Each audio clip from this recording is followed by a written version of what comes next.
morning guys, it's me again, Leticia's Kitchen. For today's vlog, magluluto ako ng asparagus na may lotus. Ito guys. Ito yung lotus.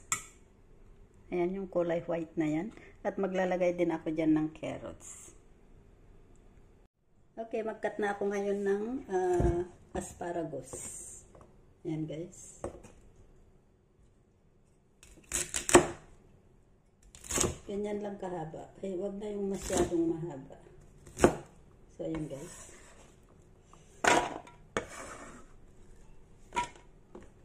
And then carrots.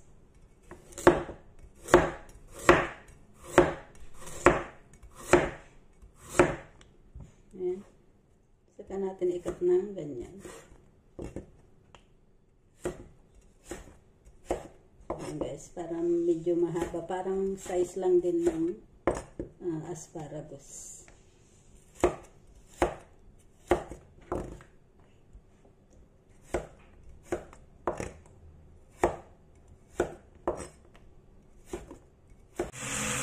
So ito na guys, na-fry ko na dyan yung garlic at saka nailagay ko na rin ang carrots, ngayon yung asparagus.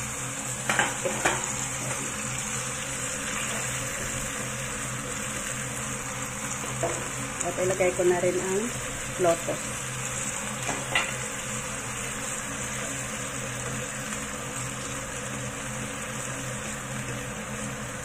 So, i-fry lang natin yan hanggang sa maluto yung asparagus. Bali, ang ginawa ko guys ay vegetarian. So, ang nilagay ko lang dyan ay sugar at saka asin.